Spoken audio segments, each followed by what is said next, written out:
The morning in Boulder began with a silence that didn't match the rest of the city. The cold wind that usually swept through the Colorado mountains seemed to retreat that day, as if it were waiting for something or someone. And it was in that silence that the boy's mother noticed something was wrong. Her 6-year-old son was standing in the center of the living room, completely still. Bare feet on the carpet, eyes half closed, hands slightly raised, as if holding something she couldn't see. His breathing was slow, deep, almost rehearsed. And before she could call his name, he murmured something that made every hair on her body stand up. The light. It was too hot. The mother frowned. "What light, sweetheart?" He opened his eyes slowly, like someone returning from a place too distant to describe. "The stage light from the last show." The sentence fell into the room with the weight of something that shouldn't exist. She knelt in front of him, trying to understand. "What last show, honey?" The boy looked away, took a slow breath, and then continued, with a naturalness that didn't match his age. "The last show. In Rapid City, in '77. The mother froze. It didn't make sense. He had never watched old documentaries, had no access to her phone, didn't know what Rapid City was, didn't know dates, let alone names. And yet, there he was, speaking with the precision of someone who had been there, or someone who had been that man. She swallowed hard. "What do you remember?" The boy looked down at his hands, as if touching something invisible. And in that moment, the living room in Boulder seemed to transform. The light coming from the window grew stronger, casting golden patches on the walls, almost imitating the glow of old stage spotlights. A faint sound, low, vibrating, rhythmic, seemed to form in the air, as if his memory had its own frequency. "I remember the heat," he said, tightening his hands as if holding a heavy microphone. "It was silver, a bit matte. The weight pulled my hand down when I lifted it to sing. It wasn't light. It wasn't made for a child to hold." The mother felt her heart race. You held this microphone?" He nodded, slowly. "And there was more, the sound from the stage." Then he did something that made her lose her breath. He pressed his right foot into the floor, as if feeling the vibration of old speakers traveling through wooden planks. The floor shook, but not from fear. It was the bass pushing the body forward, the bass hitting here. He placed his hand on his chest, right in the center, as if remembering the physical sensation of the frequency striking his sternum. The mother didn't move. Impossible. Too real. And before going on stage, the room smelled like hot fabric, the white jumpsuit. The jumpsuit, it was heavy because of the stones, and there was a smell of hot metal too, because of the lights that were already on before I stepped out. This wasn't a child's imagination. This was an adult's memory. The mother realized he wasn't just describing sensations, he was describing engineering, materials details, exactly as if he had lived it. "Sweetheart, how do you know all this?" He didn't answer right away. The wind outside started blowing again, making the window rattle, a faint metallic tick, tick, tick, that seemed to trigger another memory inside his mind. He lifted his eyes to hers, and when he spoke, his tone was heavier, older. "Because I was there. It was me. I feel it in my body. The weight, the heat, the sound of the crowd, it all comes back when I get quiet." The mother instinctively stepped back, not in fear, in shock. He wasn't guessing. He wasn't hesitating. He wasn't trying to impress her. He was remembering with technical precision. Then the boy walked towards the window. The light wooden floor creaked slightly under his steps. He placed his hand on the cold glass and whispered, "The backstage." Before going out, it was tight, and there was a machine, a metal box with vents. It made a constant sound. It was for cooling the suit. I remember touching it. It was rough, with tiny holes, and it made a sound. The mother's stomach tightened. Those machines exist.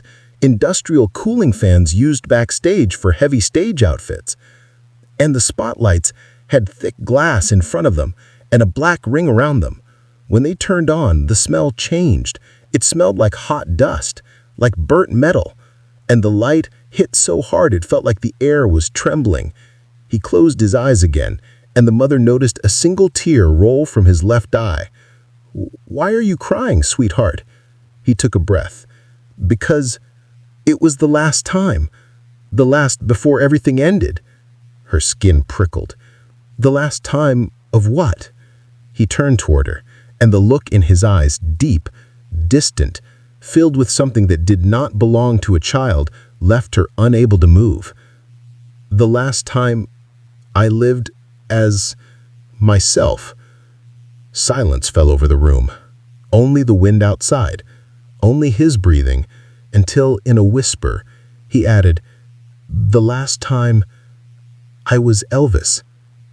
And then the atmosphere shifted. The light grew colder. His shadow stretched longer across the floor. The mother felt something impossible to describe, as if she were witnessing a memory that didn't belong only to him, but to a life returning with weight, with sound, with smell, with heat. And she realized for the first time that this wasn't a child's fantasy. It was an echo from 1977. And this was the first revelation, the first of many. Subscribe to the channel and turn on notifications to follow incredible stories like this one. Now, what the boy reveals in the second block will leave you speechless. Block 2. The Weight of the Silence Before the Show. That afternoon in Boulder had a different kind of light. It wasn't the usual warm, golden light that crossed the Colorado mountains. It was thinner, almost bluish, as if the air had lost some of its heat. The mother noticed it when she took the boy outside, hoping that a little fresh air would pull him out of that strange state, that deep memory that seemed to come from a place he shouldn't have been. But the boy wasn't there. His body was present, yes. His eyes were not. He stared at the wooden fence as if he were looking at something that existed long before it, as if he were seeing another wall, another room, another world. "Sweetheart," the mother said softly, "can you tell me more? Do you remember anything else?" He took a deep breath. The cold air came out in a faint puff of vapor, even in that late afternoon. Then he said, "Before going on stage, there was a silence, but it wasn't a peaceful silence. It was the silence before the noise, before the world exploded." The mother moved a little closer. "What do you mean?" The boy closed his eyes and began describing, with sensory precision, a room that didn't exist there, but existed in 1977, returning in flashes, rebuilding itself inside his memory piece by piece. The room had light wooden walls, but they were big panels, nailed together. When I touched them, I could feel the vibration of the crowd on the other side. It was like there was a heart behind the wall, beating. He moved his hand slowly through the air, as if he could still feel that surface from decades ago. And there was a metal table. It wasn't shiny, it was matte metal, with small scratches. They used it to lay the jumpsuit on before dressing. The fabric slid across it, making a soft sound. Shh, like silk moving over glass. The mother swallowed hard. The boy then described the table with architectural detail. It was made of reinforced aluminum, with 4 welded supports at the ends. The welds left dark, uneven marks, like scars, and underneath there was a grid where small boxes were kept with spare stones for quick repairs. They were glass stones, different colors, blue, red, clear. The mother widened her eyes. This wasn't a child pretending. This was technical backstage memory. "Do you remember who was with you?" she asked. He nodded slowly. "I remember a man. He had big, rough hands, and he held the jumpsuit, the outfit, to zip it up in the back. The zipper made a long, raspy sound, zeep, and I felt the suit tighten around the waist, heavy on the shoulders, very heavy." He touched his shoulders as if the weight had returned. "He ran his hands along my back to adjust the stones. Sometimes one of them got too hot because of the lights, and I had to be careful not to touch it." The mother, perplexed, asked, "What lights?" The boy answered, with that unnerving calmness, "The backstage spotlights.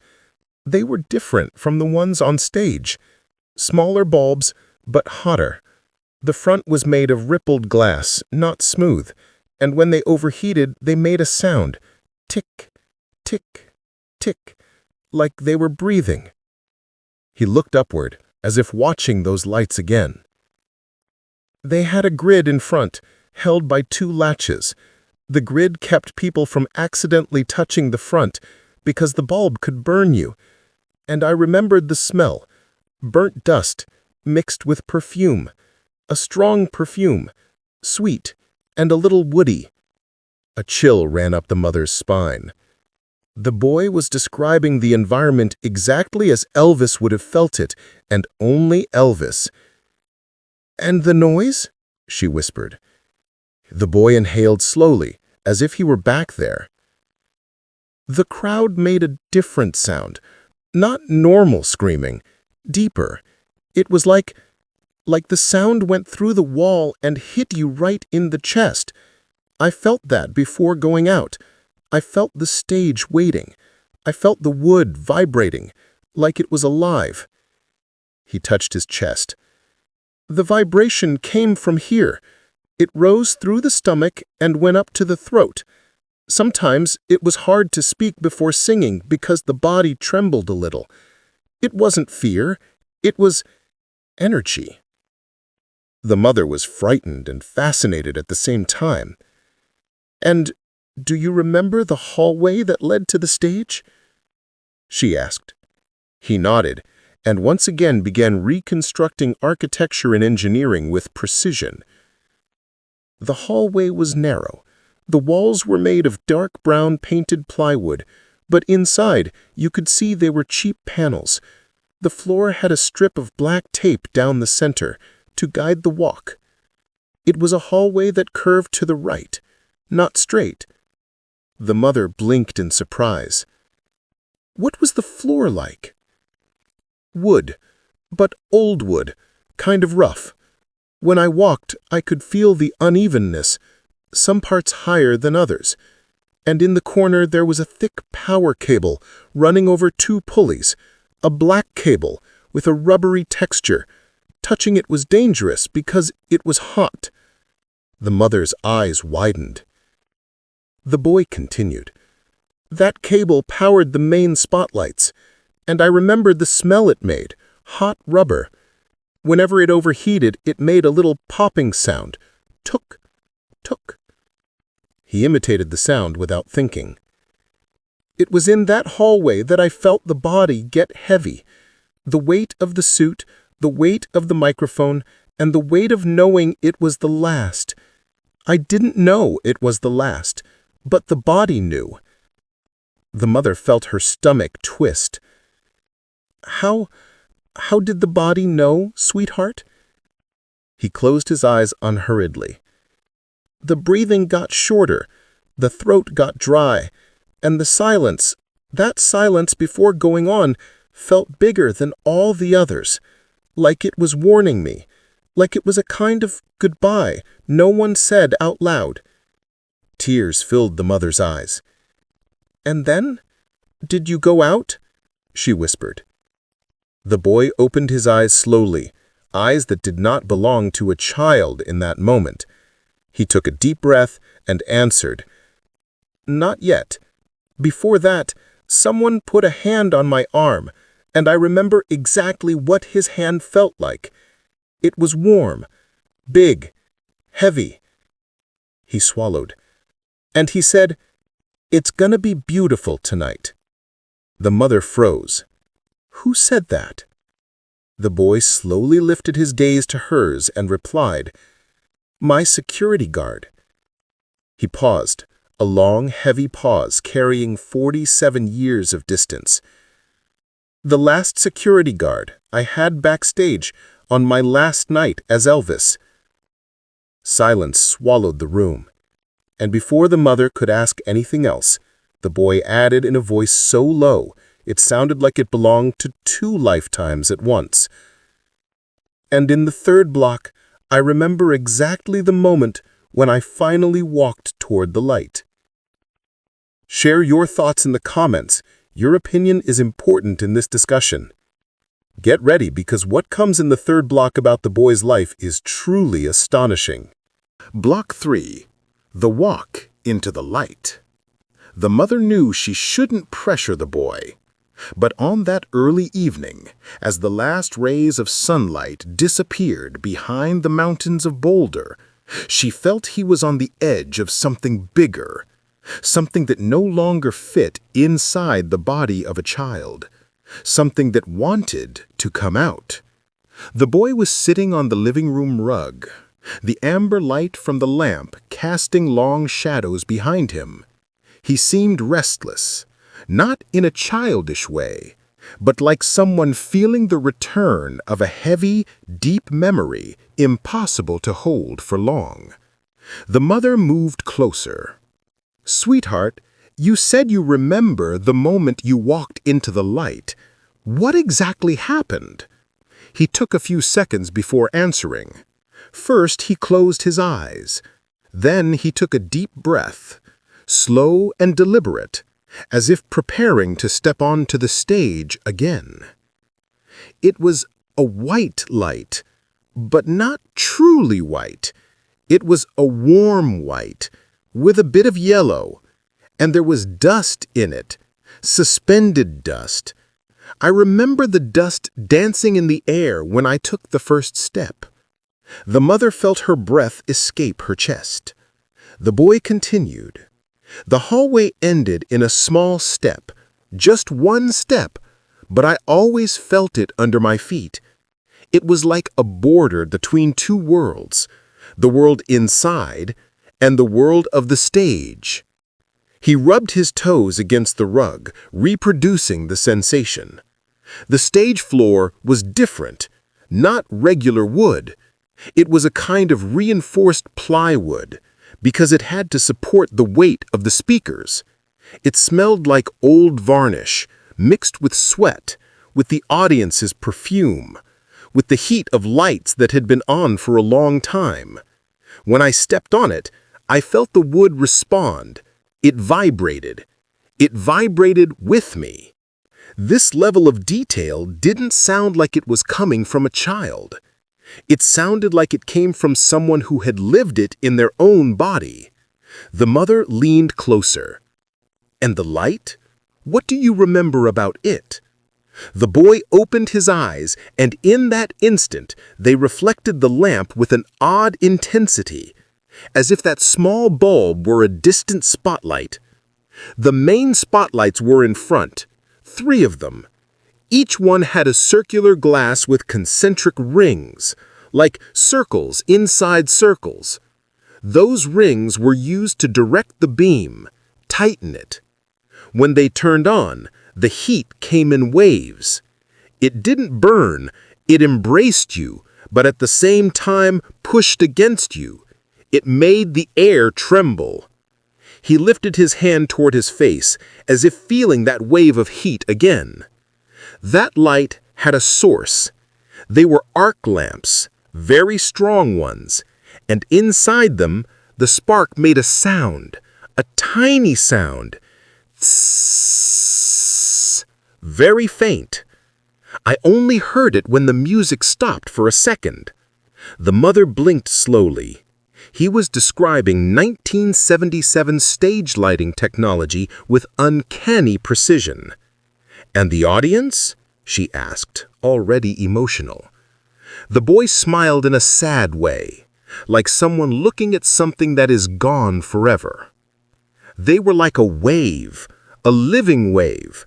The first thing I heard when I stepped onto the stage was the sound of them breathing together. It wasn't screaming yet. It was anticipation. It felt like thousands of people inhaling at the same time. He placed his hand on his chest. I felt their bodies here. The mother didn't know what to say. Then his expression changed. His face grew more serious, heavier. When I took the first full step into the light, something happened. It wasn't just memory. It was sensation. I felt as if I had two hearts beating inside my body at the same time, mine and his. The mother covered her mouth with her hand. You felt Elvis's heart? He corrected her in a firm whisper. I felt my heart from that day. A heavy silence fell between them. Then the boy's voice grew deeper, calmer. When I grabbed the microphone, it was warm.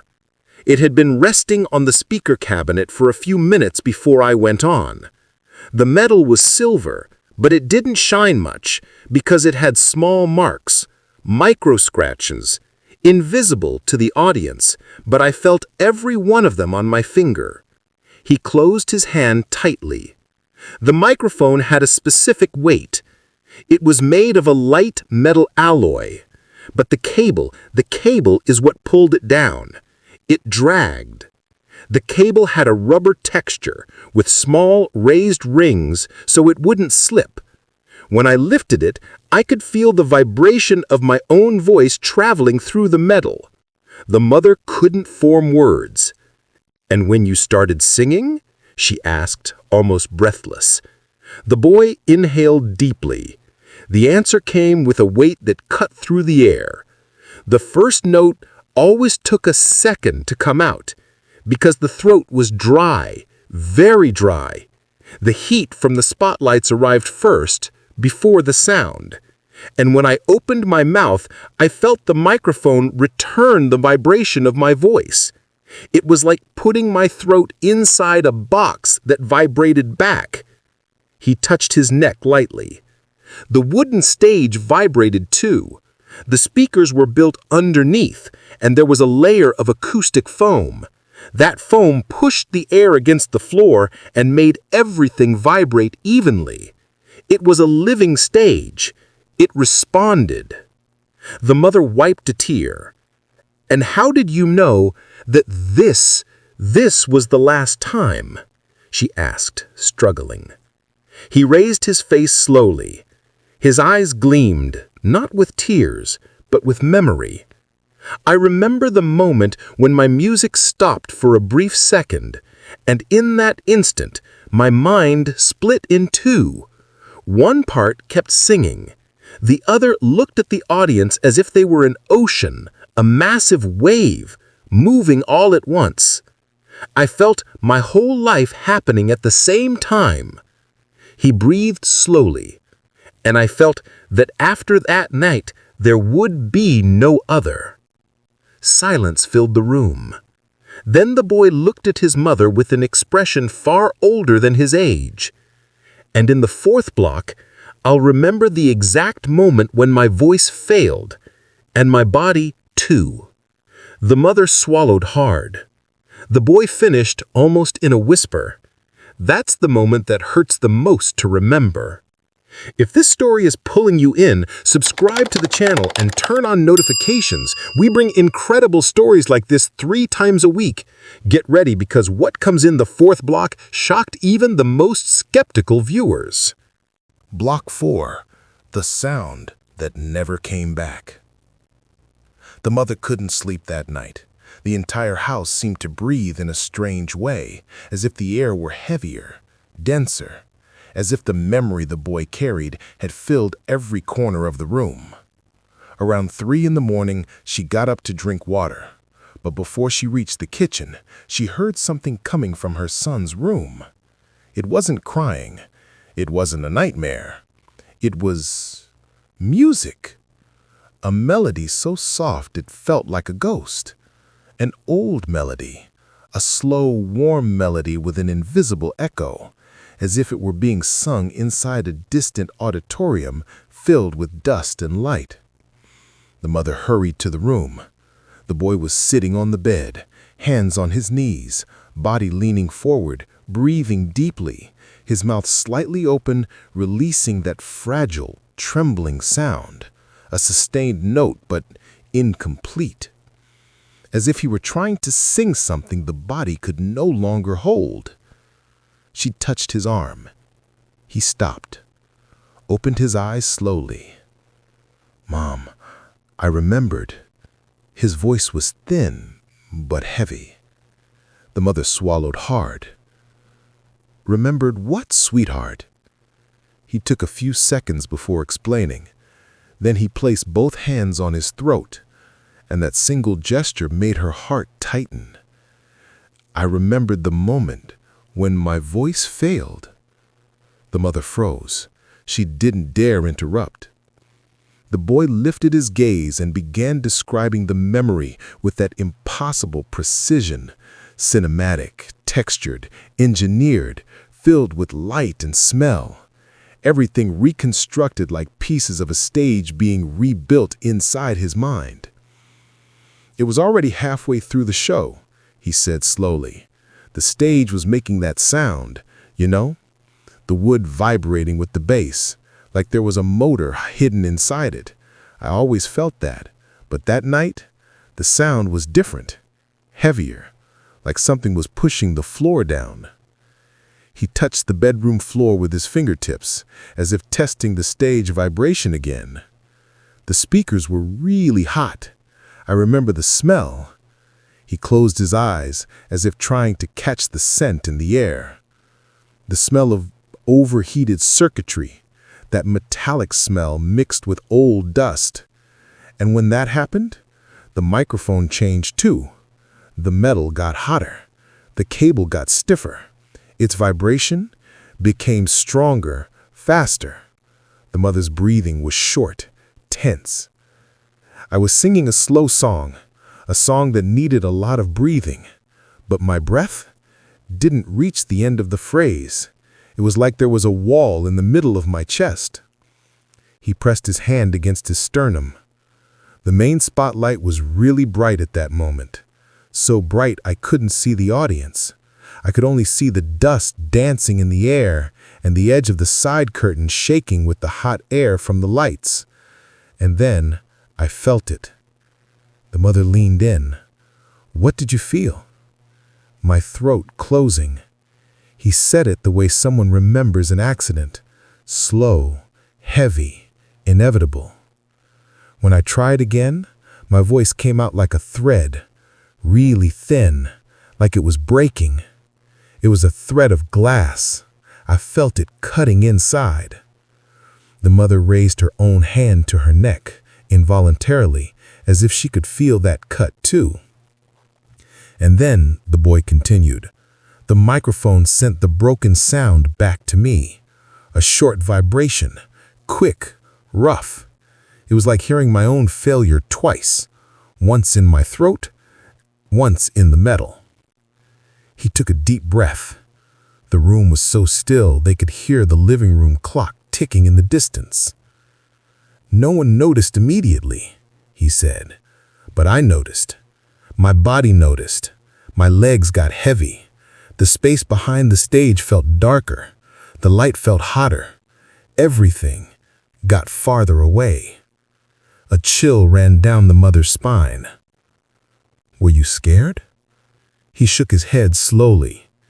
It wasn't fear. It was like my body was telling me that this was the end, that that night was the limit, as if that broken note were a goodbye. The mother blinked, and tears were already running down her cheeks. The boy then looked at his own hands, turning his palms upward. And when my voice failed, he said slowly, "I felt something else. I felt like I was watching my body from the outside, like I was seeing myself singing and failing at the same time. It was as if my consciousness split in two. The mother approached. Split how? One part kept singing. The other was observing, watching everything calmly, as if it had already accepted that this was my last night. Silence. Heavy. Deep. The boy then frowned, as if hearing something she couldn't hear. And there was a sound that I had never heard before that night, a sound that didn't come from the audience, or the band, or the stage. The mother's eyes widened. "What sound, sweetheart?" He slowly raised his face, as if the sound were returning in that exact moment inside the room. It was the sound of my body getting tired, the sound of my organs trying to keep up with the music. It was like I aged 10 years during a single song. The mother covered her mouth. He finished, whispering. And when my song ended, I knew. It was the first time my body told me it didn't have the strength to continue much longer. The first time I felt that I was leaving. Her heart twisted painfully. But the boy was not done. "And there's something else," he said slowly, "something I only remembered now.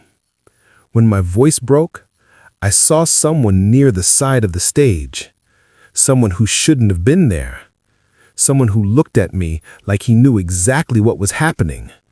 The mother's eyes widened. "Who was it?" The boy inhaled deeply. "It was my security guard, but not the one from that night. It was the guard who looked after me years before. He appeared there like he was waiting for me." The mother's legs weakened. "And what did he do?" she asked, almost breathless. The boy answered with a calmness that chilled the room. He just nodded, once, like he was saying, "I know." And before the mother could react, the boy added, "And in the 5th block, I'll remember the moment the show ended, the moment I left the stage for the last time and felt the world change." Share your thoughts in the comments. It helps this discussion grow. And send this to someone who loves stories like this. Get ready, because the final block will make you rethink everything you believe about life. Block 5. The Final Echo of 1977. The next morning didn't seem to belong to the same world. The boy didn't wake up frightened or confused. He woke up silent, but not the silence of someone hiding fear. It was the silence of someone carrying something far too big to exist inside a 6-year-old child. The mother noticed it the moment she walked into his room. The light coming through the window wasn't the same as the day before. It was colder, paler, as if it carried a fragment of Rapid City within it. The boy was sitting on the edge of his bed, staring at some distant point on the floor. The mother approached gently, sat beside him, and waited. He blinked twice, and that alone was enough for her to know that another memory was about to surface, just as real and heavy as the ones before. "Mom," he said, his voice far too steady for a child his age. "I remember the end." The mother felt her entire body freeze. "The end of what, sweetheart?" He took a deep breath. One of those long breaths that come from somewhere deep inside, as if stolen from another life. "The end of the show. The end of that night. The end of me." She held his hand carefully, but the boy wasn't looking at her. He was looking somewhere much farther away, as if the bedroom wall were just a thin veil covering 1977. When the last song ended, the stage fell into a silence that didn't exist anywhere else in the world. It was a heavy silence, a full silence. There had been so much sound before, so much bass, so much vibration, that when everything stopped, it felt like the air had gone deaf. He placed his hand on his chest as if feeling that emptiness again. I took the last step backward from the spot where I always stood. That place had an invisible mark, an area on the stage that my soul knew. The floor had a tiny change in texture, almost impossible to notice, but I felt it with my foot. I always felt it, like a reference point from my body. But that day, the floor felt harder, less alive. The mother frowned, feeling the weight of what he described. The boy continued. The wood had changed. The sound it made when I stepped on it changed. At the beginning of the show, it vibrated with my weight. At the end, it only sunk, like it was absorbing everything, like it was keeping that final moment for itself.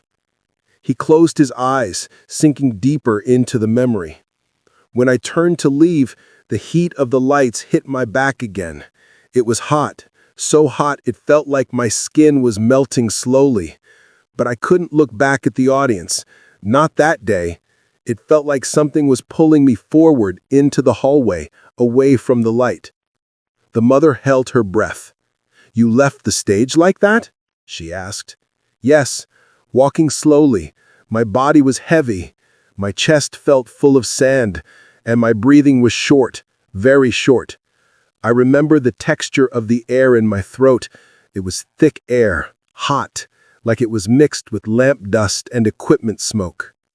He touched his throat again, with a strange reverence, as if touching something that didn't belong to the present. The hallway was dark, darker than it should have been. The emergency lamp on the left wall was weak, flickering. It had a frosted plastic cover with 3 cracks, and every time it flickered, I saw a different shadow on the floor. It looked like an echo of my own body. The mother swallowed hard. "Was anyone in the hallway?" she asked. The boy nodded slowly. 2 men, one on the right, one on the left, but I don't remember their faces. I only remember their hands. One was holding a towel, the other held a metal bottle with a metal cap. The sound of the cap when it turned was sharp, metallic, click, click, click. I remember because it sounded louder than it should. The whole hallway amplified it, like a bell. He closed his eyes, searching for more details. The temperature there was cooler than on stage, but my body felt like it was burning from the inside. I felt a pressure in my chest, a pressure that rose slowly, like a rope tightening from the inside out. The mother touched the back of his neck. It was cold, too cold. "Were you sick?" she asked.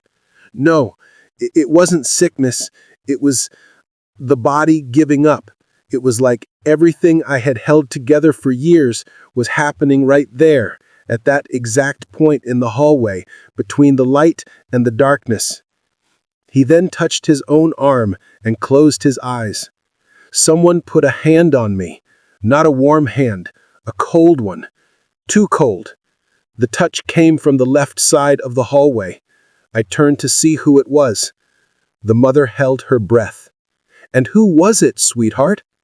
The boy opened his eyes and his expression shifted into something that did not belong to a child's face.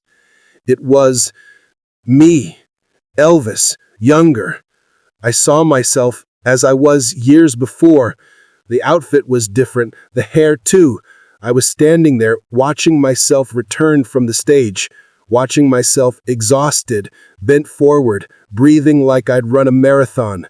And the younger version of me just watched, without speaking. The mother's body trembled. "Why? Why?" she finally managed. The boy answered in a firm whisper. "Because it was the farewell. The farewell no one saw. The farewell that didn't happen on stage. It happened there, in the hallway, in the silence." He took a slow breath. "And then I remember walking to the other door, the door that led to the resting area. There was a light-colored wooden chair by the wall. It had a small crack in the seat. I sat on it, and when I did, The weight of my body made the wood make a soft sound. Tuck. The mother closed her fist tightly. "And then?" she asked. He answered without hesitation. Then I realized there was no more music in me. The mother let out a silent sob. I felt my body shrinking, not in size, in strength. That was the end, and I knew it. The hallway knew it. The chair knew it. Everything knew it. He touched his chest, slowly. I heard my heart failing. One slower beat, then another. My breath too short, my throat too dry. And in that moment, I felt I was leaving the world. Not quickly, but like someone turning off a light slowly, letting the brightness fade little by little. The mother cried openly. But then the boy lifted his face and spoke the sentence that would make anyone rethink everything they believe about reincarnation, memory, destiny, and life. "Mom, I didn't die on the stage. I died inside the silence." Absolute silence filled the room. Then the boy continued, his voice sounding like it belonged to two lives at once. "Mom, and when I woke up in this life, the silence came with me." The mother knelt, hugged her son, and felt a deep shiver, not of fear, but of recognition, as if something ancient had finally found a place to rest. The story didn't end there, but in that moment, a cycle had been closed. If this story touched you, subscribe to the channel and activate notifications to follow incredible stories like this.